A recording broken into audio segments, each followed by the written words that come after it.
प्रतीक्षा में बहुत लोग यहाँ पर बैठे हुए हैं।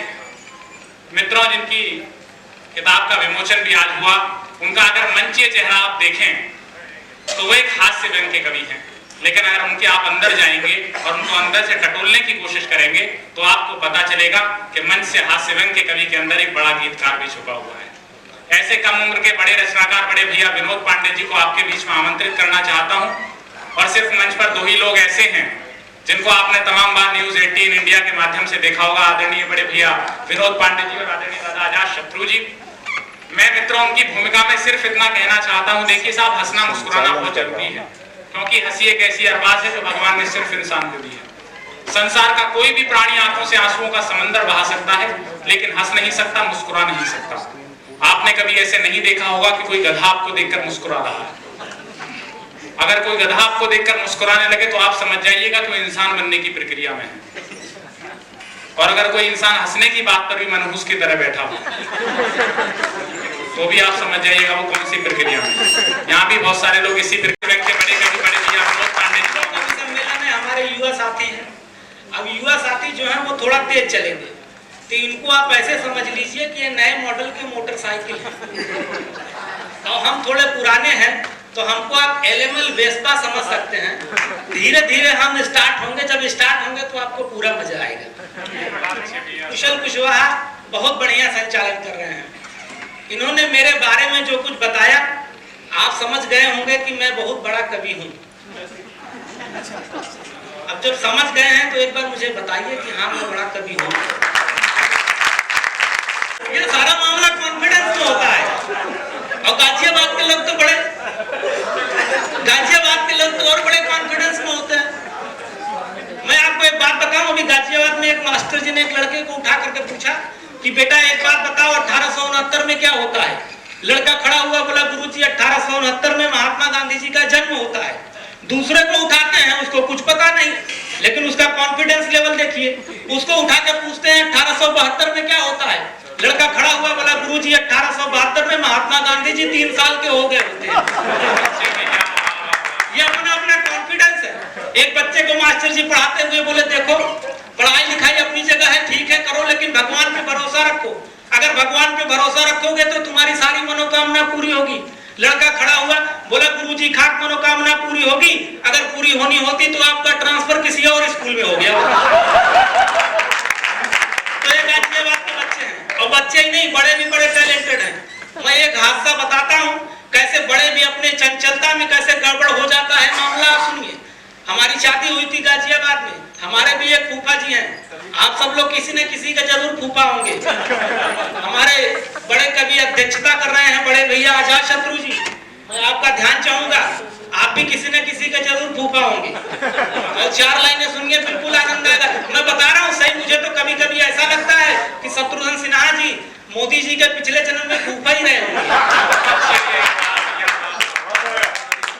ऐसी स्थिति हो जाती है। तो सुनिए आप, फिर ये आनंद लीजिए, ऐसी घटनाएं हो जाती हैं। आप लोग बारात में जाते हैं, क्या हो सकता है कि सूट बूट पहन के सेंटिमेंट मारवार फूफा मेरी शादी में शहर में चले गए। कि सूट बूट पहन के सेंटिमेंट मारवार फूफा मेरी शादी में शहर में चले गए।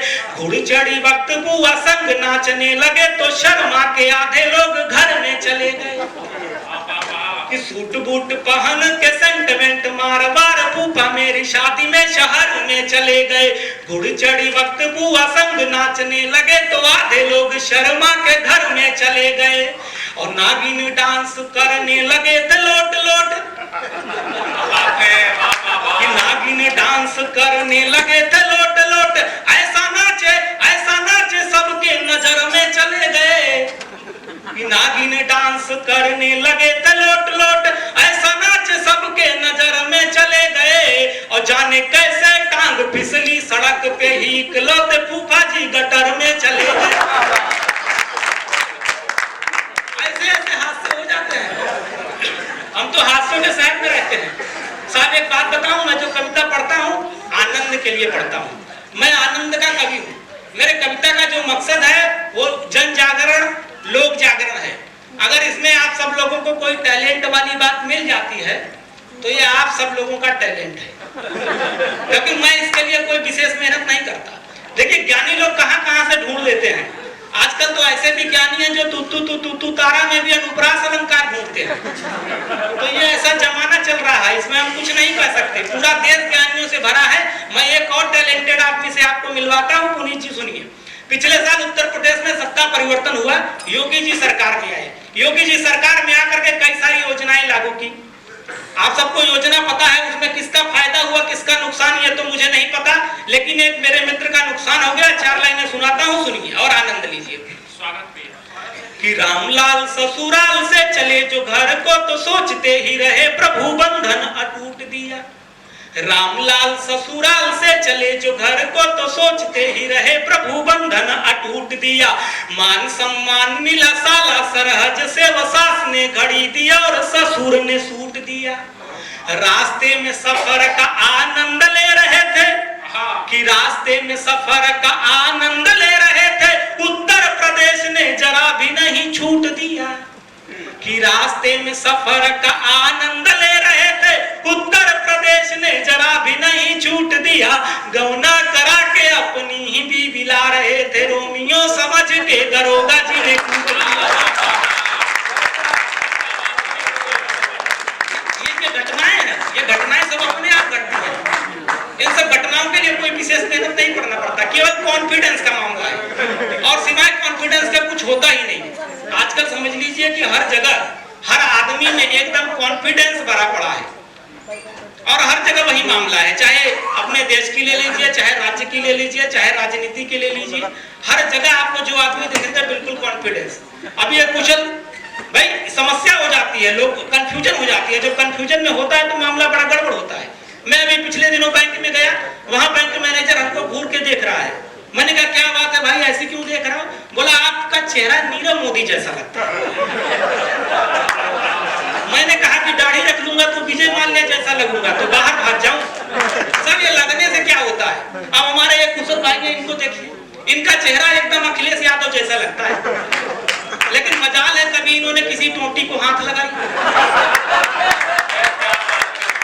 4 साल से हिंदी भवन में कभी सम्मेलन कर रहे हैं। मुझे पता है, आप सबको पता होगा, सारी की सारी टोटियां यहाँ सलामत है। तो लगने से कुछ नहीं होता है, बस आदमी बेमतलब का हाईलाइट हो जाता है। आप सबको पता है इस समय जो इंटरनेशनल हाईलाइट है वो राहुल गांधी जी। अब संसद में वो न जाने क्या क्या कर रहे हैं। भाई ये हरकत जो 44 साल की उम्र में कर रहे हैं, अगर पहले कर लिए होते तो ये नौबत ना आती। आदमी को समझना चाहिए सही टाइम पे सही काम कोई करता ही नहीं। यही समस्या है कि सही टाइम पे काम करना चाहिए और सही नहीं करता। मैं आपको कुछ धार्मिक बातें भी बताता हूं, क्योंकि धर्म की बातें भी करनी चाहिए। अभी हमारे एक देश के बहुत बड़े संत विद्वान थे जो आजकल जेल में हैं, बापू आसाराम जी, उनकी चर्चा मंच से कई बार हो, मैं भी अपने तरीके से करता हूँ। मैं आसाराम जी के पास गया, मैंने कहा बापू जी आप बड़े दुखी हैं। बोले क्यों? हमने कहा आप जेल में आ गए, सुनने में आ रहा है राम रहीम जी भी आ रहे हैं। बोले हाँ थोड़ा थोड़ा दुख है। हमने कहा क्यों थोड़ा थोड़ा दुख है? बोले थोड़ा अच्छा लगता है कि अगर हनीप्रीत भी साथ में आ। तो ये बाबा जी हैं। फिर मैंने पूछा अच्छा खुशी क्या है? तो उन्होंने जो बताया मैं 4 लाइनें आपको सुनाता हूँ, सुनिए। कि आसाराम जी की बाँछें खिल गई सुनकर डेरा वाले गुरमीत जेल अब आएंगे। कि आसाराम जी की बाँछें खिल गई सुनकर डेरा वाले गुरमीत जेल अब आएंगे। क्योंकि हीरो आदमी है, पिक्चर बना चुका है, जेल में ही दोनों मिल फिल्म बनाएंगे। इसे डायरेक्ट राम रहीम करेंगे और रामपाल उसमें विलेन बन जाएंगे। कि इसे डायरेक्ट राम रहीम करेंगे और रामपाल इसमें विलेन बन जाएंगे। और ऑफर हीरोइन की राधे माँ जो मान ली तो आसाराम हीरो बने ठुमका लगाए। सबसे ज्यादा मजा हमारे छोटे लाल भाई जी ले रहे हैं, ये पूरा मजा लेते हैं। समझ लीजिए ऐसे आदमी है कि हाजमोला भी गर्म पानी से पीते हैं। जैसे आनंद लेने वाले आदमी, इनके भी एक गुरु जी थे। लेकिन क्या है कि गुरु बनाना बड़ा धैर्य का काम है। अब रात को 1 बजे कभी सम्मेलन हो रहा है, हम कविता कर रहे हैं, बड़ी सारी समस्याएं होती है रात बिरात। अब इनके गुरु जी एक थे, उनकी माता जी का देहांत हो गया। रात को उन्होंने 1:30 बजे फेसबुक पे डाल दिया। ये बड़े जल्दी में थे, आधे नींद में थे। फेसबुक में पढ़ा ही नहीं कि माता जी का स्वर्गवास हो गया, नीचे लिख दिया हार्दिक बधाई एवं शुभकामनाएं।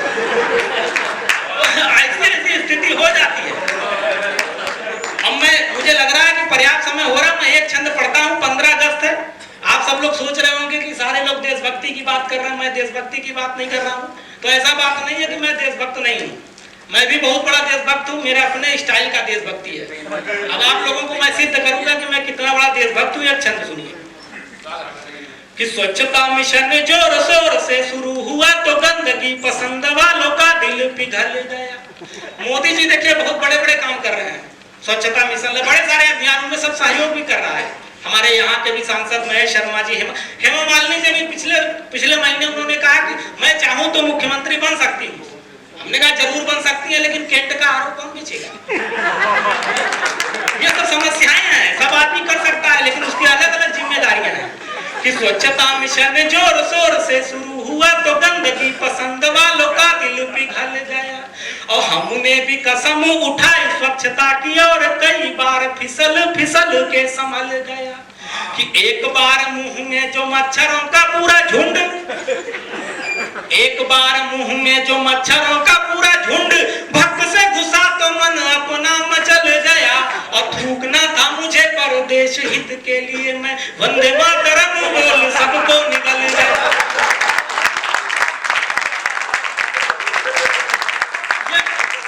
ये मेरी अपनी देशभक्ति है। देश के बाबा जी लोगों का यही टैलेंट है, देश के बाबा जी लोगों का यही कमाल है। जब बाबा जी आते हैं कुछ परिवर्तन आता है। अभी हमारे देश के एक बाबा जी हैं, बाबा रामदेव जी, जब वो योग कराने निकले तो पूरे विश्व में छा गए। बाबा रामदेव जी जब आयुर्वेदिक प्रोडक्ट निकले तब पूरे विश्व में छा गए। और आपको पता होगा जब काला धन खिलाफ आंदोलन निकले थे, जब रामलीला मैदान में सलवार पहन करके भागे थे तो पूरे विश्व में छा गए। और आज बाबा रामदेव जी ने क्या क्या कमाल किया है, मैं 4 लाइनें सुनाता हूँ। और जिन्होंने उनको सलवार पहनाया उनकी क्या स्थिति है सुनिए। देखिए, मैं सब लोग यहाँ किसी की आदमी नहीं है, मैं भी किसी का आदमी नहीं हूँ, राजनीतिक पार्टी से कोई मतलब नहीं है। सुनिए कविता कि बाबा रामदेव जी की जब से दुकान खुली बड़े बड़े लोग भी बगल झांकने लगे। ये कुशल कुशवाहा जो है ना, ये भी बाबा जी के बहुत बड़े भक्त हैं। और कौन से वाले बाबा जी के? बाबा राम रहीम जी के। एक बात और बता दूं, ये कुशल कुशवाहा गाजियाबाद से एकमात्र व्यक्ति हैं जिन्हें बाबा राम रहीम जी के गुफा में जाने का भी सौभाग्य मिला।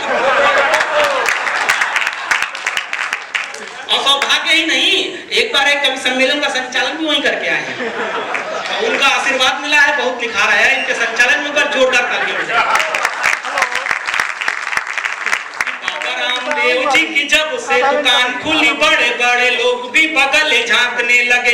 निकल गया है तेल डाबर के तेल का, व कोलगेट वाले दांत खुद मांजने लगे। और जाने कैसा श्राप बाबा जी ने नेस्ले को दिया, मैगी वाले भाग भाग कर हाँफने लगे।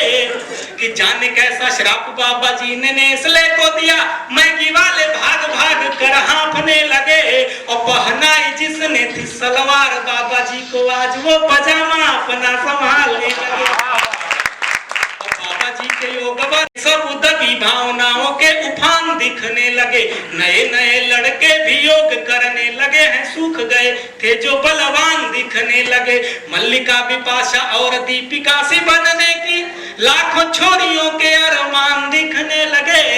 कि मल्लिका बिपाशा और दीपिका से बनने की लाखों छोरियों के अरमान दिखने लगे। और दांतहीन आंतहीन बुढ़ाऊ भी बाबा जी का खा के च्यवनप्राश सलमान। देखिए, अगर यहाँ किसी को लग रहा है कि उसका चरित्र चित्रण हो रहा है तो यह महज संजोग है, मेरी अपनी कोई मंशा नहीं है।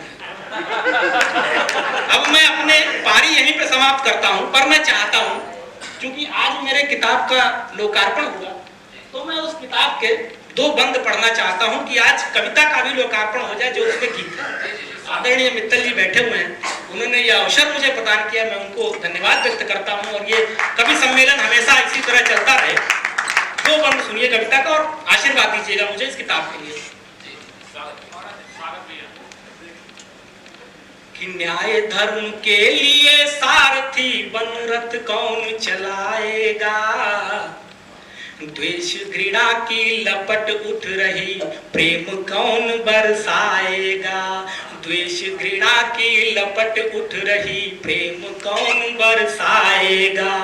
कौन उठाए जिम्मेदारी, कहाँ छुपे हो कृष्ण मुरारी। कौन उठाए जिम्मेदारी, कहाँ छुपे हो कृष्ण मुरारी। जुड़ सकते हैं, आनंद लीजिएगा। ओम प्रकाश प्रजापति जी हमारे बीच में, आप जुड़िए, एकदम आनंद लीजिए। देवकी और यशोदा दोनों को सम्मान बराबर देकर अपने सभी चाहने वालों का दुख अपने ऊपर लेकर, देवकी और यशोदा दोनों को सम्मान बराबर देकर अपने सभी चाहने वालों का दुख अपने ऊपर लेकर, कौन मुसीबत में पड़ करके दुष्टों से टकराएगा, कौन झूठ को आंख दिखाकर सच का साथ निभाएगा, सबके चेहरे पर लाचारी कौन उठाए जिम्मेदारी, कहाँ छुपे हो कृष्ण मुरारी। कौरव आज पुनः बहुमत में और पांडव की संख्या कम, शकुनी पाशा लिए घूमता इधर युधिष्ठिर की आंखें नम, कौन बहन की लाज बचाने दौड़ा दौड़ा जाएगा, कौन पांडव के हक में दुर्योधन को समझाएगा, किसको न्याय नीति है प्यारी, कौन उठाए जिम्मेदारी, कहाँ छुपे हो कृष्ण मुरारी।